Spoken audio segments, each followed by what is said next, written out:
Hello दोस्तों, मैं BK सुमन आप सभी को आपका अपना यूट्यूब चैनल मिशन सरकारी अड्डा में स्वागत करता हूं। दोस्तों, मैं आज आप लोगों को पढ़ाऊंगा ऐसे 20 सेलेक्टिव क्वेश्चन जो कि आपके एग्जाम के लिए काफ़ी इंपॉर्टेंट रहेगा। और ये टाइप मैं जो आज पढ़ाऊंगा ये 20 क्वेश्चन, इस टाइप को आप दिमाग में बैठा लीजिएगा। इस टाइप के क्वेश्चन को आपको हमेशा रिवीजन करते रहना है ताकि आपको एग्जाम में दिक्कत नहीं होना चाहिए। वैसे तो हम डेली आपको आज से 20 क्वेश्चन प्रत्येक दिन लेकर आएंगे। उम्मीद करते हैं आप लोग को इसका भरपूर से भरपूर फायदा उठाइएगा आप इसका, और आप अपने स्कोर को बेहतर कर पाइएगा। ठीक है दोस्तों, तो आइए देखते हैं क्वेश्चन को। ठीक है, देखिए पहला क्वेश्चन जो है आपके स्क्रीन पर। ठीक है, पढ़िए इसको। क्या है? एक दुकानदार अपनी विज्ञापन कीमत 20% की छूट देता है। यहाँ पे पर लगा दीजिए और अच्छा रहेगा, लेकिन ओरिजिनल क्वेश्चन है ऐसा ही लिखा था। ठीक है, आप लोग के समझने के लिए यहाँ पे पर लगा देते हैं। एक दुकानदार अपनी विज्ञापन कीमत पर 20% की छूट देता है। देखिए सवाल को अच्छे से पढ़िए, अच्छे से अगर आप पढ़ लीजिए लैंग्वेज को तो आपको सवाल जल्दी समझ में आ जाएगा। सबसे देखिए अर्थमेटिक में सबसे बड़ी बात यही है कि आपको लैंग्वेज समझना। अगर आप लैंग्वेज अच्छे से समझ जाते हैं सवाल को आप चुटकी में सॉल्व कर सकते हैं। ठीक है, इस लैंग्वेज को अच्छे से समझिए। ठीक है, देखिए क्या कहता है। एक दुकानदार अपनी विज्ञापन कीमत पर 20% की छूट देता है और फिर भी क्या कहता है, फिर भी 10% का लाभ कमा रहा है। 20% का छूट देने के बाद भी 10% का लाभ प्राप्त करता है। यदि वस्तु पर 56 रुपया लाभ हो तो उसकी विज्ञापन कीमत क्या होगा? ठीक है, देखिए आप कैसे बनाएंगे इसको। एक दुकानदार जो है छूट कितना दे रहा है? 20%। अब ये दिमाग इतना तो आप लोग जानते हैं कि छूट जो है 3 चीज का आप ध्यान रखिए। छूट हमेशा किस पर होगा? एमपी पर होगा। छूट किस पर होगा? एमपी पर छूट होगा। और लाभ या हानि किस पर होगा? लाभ या हानि किस पर होगा? सीपी पर होगा। छूट किस पर होगा? एमपी पर होगा। और लाभ और हानि किस पर होगा? सीपी पर होगा। इसको आप समझ गए। छूट हमेशा किस पर होता है? एमपी पर। और लाभ हमेशा किस पर होता है? सीपी पर होता है। अब देखिए इसको कैसे बनाते हैं। एक दुकानदार अपनी विज्ञापन कीमत पर 20% की छूट देता है। तो 20% की छूट देता है तो इसका मतलब उसका मूल्य कितना? 20% का छूट दे रहा है। किस पर छूट दे रहा है? एमपी पर। तो कितना बचेगा? 80%। कोई दिक्कत किसी को? अब देखिए, छूट देने के बाद फिर भी वह 10% का लाभ कमा रहा है, यानी एमपी का 80%, सीपी का जो लाभ हो रहा है कितना? लाभ किस पर होगा? अभी तुरंत बताएंगे किस पर होगा? सीपी पर लाभ होगा। और 10% का लाभ हो रहा है, इसका मतलब 110% हो गया। यानी एमपी का 80% सीपी के 110% के बराबर है। क्योंकि देखिए अब दिया हुआ है एक दुकानदार अपनी विज्ञापन कीमत पर 20% छूट देने के बाद भी 10% का लाभ कमा रहा है। कोई दिक्कत यहाँ तक? अब देखिए यहाँ से इसका रेशियो निकाल सकते हैं आप। ठीक, कैसे निकालिएगा? इसको आप काट भी सकते हैं, काटिए लीजिए पहले। वैसे रख दीजिए एमपी और सीपी। एमपी बराबर कितना हो गया? 110 बराबर में जैसे ही रहेगा उसका रेशियो क्या होता है? चेंज हो जाता है। 110 और ये कितना हो जाएगा? 80। कोई दिक्कत यहाँ तक? बिल्कुल नहीं दिक्कत होना चाहिए। अब देखिए सबसे ऐसी सवाल में सबसे होता है आपका एमपी, सीपी और एसपी। अगर आप इसको सजा लेते हैं तो कोई भी सवाल में आपको कहीं भी कोई समस्या नहीं होगा। ठीक है, तो क्या कर रहा है अब? यहाँ तक तो हो गया कि एक दुकानदार अपनी एमपी पर 20% छूट देने के बाद 10% लाभ कमाता है। यहाँ तक क्लियर है सवाल? ठीक, कहता है यदि वस्तु पर 56 रुपया का लाभ हो रहा है, लाभ की बात कर रहा है, तो इसके लिए हमको एसपी चाहिए। ठीक, 56 रुपया क्योंकि लाभ हो रहा है तो इसके लिए क्या एसपी चाहिए हमको। अब एसपी का रेशियो कैसे निकालेंगे? देखिए लाभ कितना हो रहा है? 10%। लाभ किस पर होगा? सीपी पर। सीपी का 10% लाभ हो रहा है तो सीपी का 10% लाभ जैसे ही करेंगे तो इस पर जो है हम कितना 10% बढ़ा देंगे, प्लस कर देंगे 10%। इसका 10% बढ़ाएंगे कितना होगा? 80 का 10% कितना होता है? 8। तो कितना आ जाएगा? 88 आ जाएगा। क्या हो गया? एसपी हो गया। किसी कोई दिक्कत यहाँ तक? अब एमपी कितना हो गया? 110। सीपी कितना हो गया? 80। और एसपी कितना हो गया? 88। अब जो चीज पूछे आपसे, जो चीज पूछ दे, तीनों चीज में से आप तीनों चीज निकाल सकते हैं यहाँ से। ठीक, लेकिन आपको पूछ क्या रहा है? देखिए यहाँ से वस्तु पर 56 रुपये का लाभ प्राप्त हो रहा है। आप देखिए यहाँ पर एमपी है, सीपी है, यहाँ से निकालेंगे डिस्काउंट निकलेगा और यहाँ से निकालेंगे क्या निकलेगा? लाभ या हानि जो हो वो निकलेगा। ठीक, इसका देखिए आंसर कितना है? 8 का है। यानी सीपी 80 है, एसपी कितना है? 88। तो लाभ कितना का हो गया? यानी प्रॉफिट जो है कितना का हो गया? 8 का रेशियो में। लेकिन दिया कितना हुआ है? कहता यदि वस्तु पर 56 रुपये का लाभ हो रहा है, लाभ कितना का हो रहा है? 56। यानी 8 का वैल्यू कितना दिया हुआ है? 56, यानी 7 गुना है। तो पूछ रहा है क्या आपको उसकी विज्ञापन कीमत क्या होगी? उसका विज्ञापन कीमत कितना है? 110। इसमें गुना कर देंगे 7 से, कितना आएगा? अगर 777 यानी 770 रुपया क्या हो जाएगा? इसका आंसर हो जाएगा। कोई दिक्कत किसी को? अब यहाँ से भी पूछे तो आप इसका सीपी कितना होगा, यहाँ से आप डायरेक्ट निकाल सकते थे 856 560 रुपया, इस तरह से आप निकाल सकते हैं इसको। एसपी निकालने के लिए कहेगा, ये भी आप निकाल सकते हैं, कुछ भी पूछेगा आप निकाल सकते हैं यहाँ से। इसलिए आप जब भी ऐसा सवाल आए, सबसे पहला काम जो है आपको रेशियो सजाना है। रेशियो सजाने के बाद जो दिया रहेगा आराम से तुलना करके निकाल सकते हैं, किसी कोई दिक्कत? हाँ, अगर आपको यहाँ पर अच्छा से नहीं समझ में आता है ये तब तक। आइए देखते हैं नेक्स्ट सवाल आपका क्या है। देखिए क्वेश्चन को, हरिता 140 सीढ़ी के शीर्ष पर 10 सेकंड में 30 कदम चढ़कर पहुंच गई। यानी हरिता जो है 140 सीढ़ी, आप लोग देखे होंगे स्टेशन सब पर लगा हुआ रहता है 140, जो कि अपने आप लिफ्ट द्वारा सीढ़ी रहता है, उस सीढ़ी की बात कर रहे हैं हम, ठीक है। यदि 140 सीढ़ी में कदमों की कुल संख्या कितना है 50 है, तो 140 सीढ़ी की गति क्या होगी? अच्छे समझिए क्वेश्चन को। क्या करा, हरिता 140 सीढ़ी के शीर्ष पर, यानी 140 सीढ़ी जो है उसको पूरा पार गए, कितना 10 सेकंड में 30 कदम चढ़ के क्या पहुंच गई है, ठीक। उसके बाद 140 सीढ़ी के कदमों की कुल संख्या कितना है 50। अब देखिए इसमें कदमों की कुल संख्या जो है कितना है, कदमों की कुल संख्या 50 दिया हुआ है, ठीक। उसके बाद देखिए 10 सेकंड में 30 कदम कौन चढ़ चुकी है, हरिता जो है 10 सेकंड में 30 कदम चढ़ चुकी है, इसका मतलब 30 कदम तो चढ़ चुकी है। इसका 30 हरिता द्वारा जो है 10 सेकंड में कितना 30, इसको 30 जो है इसको घटा लेंगे कितना बचेगा 20, यानी हरिता कितना चढ़ा है 30 चढ़ी है, ठीक। और 140 सीढ़ी कितना का है 50 का, इसका मतलब 20 कौन चलेगी, 140 सीढ़ी अपने आप चलेगी, कितना चलेगी 20, लेकिन कितने सेकंड में 10 सेकंड में ना, 10 सेकंड में, तो 10 दूनी 20, कितना हो गया 2 कदम प्रति सेकंड, क्या होगा इसका 4 हो गया। देखिए इसको फिर से देखिए, बहुत ही बेहतरीन सवाल है, इस पर सोचने से जल्दी बन जाएगा। हरिता 140 सीढ़ी के शीर्ष पर 10 सेकंड में 30 कदम चढ़कर पहुंच गई।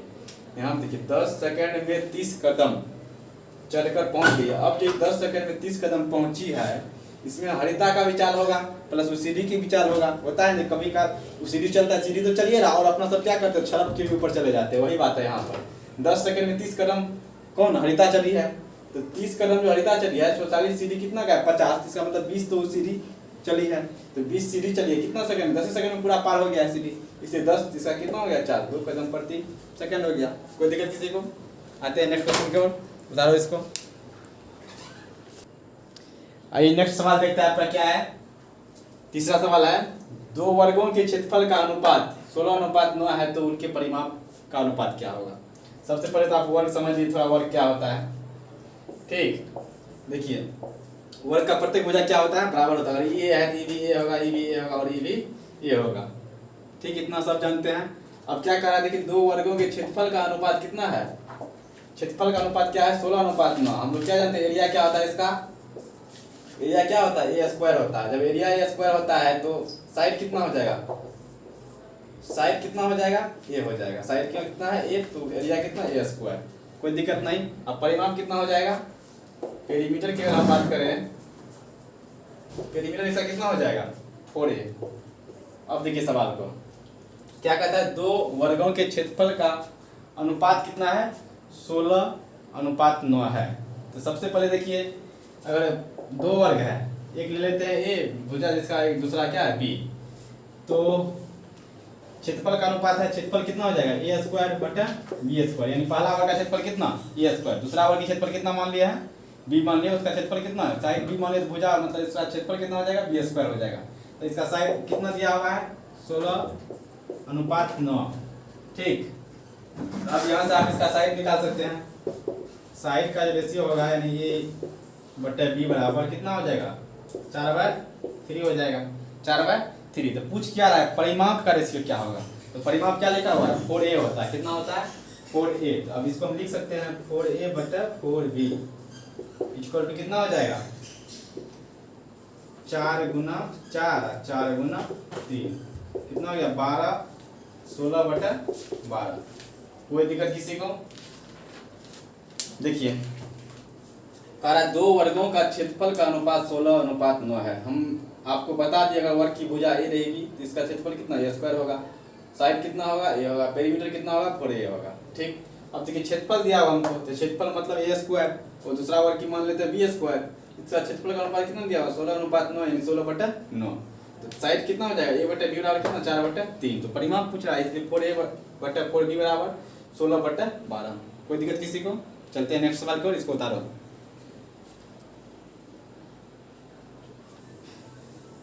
आइए देखते हैं नेक्स्ट सवाल आपका क्या है। चौथा नंबर सवाल है जो कि आपका क्या कहता है, देखिए कक्षा 9th में 6 छात्रों के लिए विज्ञान में अंकों का औसत 48 था। यानी कक्षा 9 में 6 छात्रों के लिए विज्ञान में औसत अंक कितना था 48 था। परिणाम घोषित होने के बाद वह एक छात्र के मामले में पाया गया, यानी वह एक छात्र के मामले में पाया गया नहीं होगा, पाया कि, ठीक ना, पाया कि अंक 45 को गलती से 54 पढ़ लिया गया तो सही औसत क्या होगा। देखिए एक टाइप पढ़ाए थे आप लोगों को, गलती तो सही याद होनी चाहिए। जब एवरेज पढ़ा रहे थे हम, तो हम क्या पढ़ाए थे, गलती तो सही टाइप। उस टाइप को याद कीजिए, सवाल में कुछ नहीं है। वैसे बेसिक से भी बना सकते हैं, लेकिन उसका प्रयोग कीजिएगा इसमें कुछ नहीं है, डायरेक्ट कैलकुलेट कर सकते हैं मन ही मन। अब कैसे करेंगे सर जी, देखिए कैसे करेंगे। क्या करा, देखिए औसत कितना है 48, औसत कितना था 48, लेकिन बाद में क्या पाया गया कि 45 के जगह 54 पढ़ लिया गया, ठीक ना। तो देखिए आप पहले 48 था, पहले बेसिक से बनाइए इसको, ठीक है, पहले बेसिक से, ताकि आप लोग को पता चले कि हम लोग भी कुछ जानते हैं, ठीक। क्या कह रहा है, 6 छात्रों के लिए, कितना छात्र है 6, औसत अंक कितना है 48, तो टोटल अंक कितना हो जाएगा, जब 6 छात्र है और औसत कितना है 48, तो टोटल अंक कितना हो जाएगा 48 गुनी 6, तो कितना आ जाएगा, करो इसको, 8 का 48, 8 का 48 हो गया। उसके बाद कितना 6 का 24, 4 कितना होता है 28, कितना हो गया 288 अंक, कितना हो गया 288। अब देखिए इतना तो अंक मतलब है टोटल। अभी क्या कहता है, परिणाम घोषित होने के बाद वह छात्र के मामले में पाया कि, परिणाम जब घोषित हो गया तो उसके बाद वह पाया कि 45 को गलती से 54 पढ़ लिया, जो 45 था उसको 54 पढ़ लिया। तब कितना का अंतर है, कितना ज्यादा पढ़ लिया है, देखो 45 था और 54 पढ़ लिया है, 45 था 54 पढ़ लिया, ठीक। तो कितना का अंतर, 14 में से 5 गया 9 का अंतर, कितना का अंतर है 9, तो ज्यादा पढ़ लिया है, लेकिन हमको सही औसत चाहिए। ज्यादा जब पढ़ लिया तो उसको ज्यादा तो निकालना पड़ेगा, इससे ज्यादा जो हुआ है उसको हम निकाल लेंगे। क्या करेंगे, निकाल लेंगे 9, लेकिन निकालना कितना पड़ेगा, 6 छात्र में ना, प्रत्येक में बड़ा है नशा के 54, ठीक है। तो कितना बढ़ गया है 54, इसमें से हम घटा लेंगे, गुना कर लो, राइट, नशा के कितना हो गया 54। किसी को दिक्कत यहाँ तक, तो देख लीजिए यहाँ से 6 छात्रों के लिए विज्ञान में अंकों का औसत कितना था 48 था, ठीक। परिणाम घोषित होने के बाद पता चला कि एक छात्र के मामले में पाया गया कि 45 को गलती से 54 पढ़ लिया, 45 को गलती से 54 पढ़ लिया, जिसके चलते औसत कितना 45 को 54 पढ़ लिया, तो कितना 9 का चेंजिंग हुआ, तो 9 का चेंजिंग हुआ है एक छात्र में। तो उधर जितना छात्र था, कितना 6 छात्र था, सब में चेंजिंग हो गया है, ठीक है। इसलिए जब इसको हम गुना करेंगे, देखिए यहाँ पर टोटल कितना हो गया, हमको 288 हो गया, 288 हो गया। अब क्या करता है यहाँ पर, हाँ गलती 45 को गलती से 54 पढ़ लिया गया, 54 पढ़ लिया गया गलती से, यानी 45 जो होना चाहिए वो कितना हो गया 54, कितना हो गया है 54। या तो हम यहाँ पर राइट कर सकते थे 45 से घटे तो 9, राइट, हम यहाँ पर 9 घटा सकते हैं, या तो 45 जोड़ के 54 जोड़ करके 45 घटा सकते हैं, तो भी तो बात वही होगा, इसी डायरेक्ट 9 घटा लो, कितना 9, कितना बच जाएगा ये, कितना बच गया ये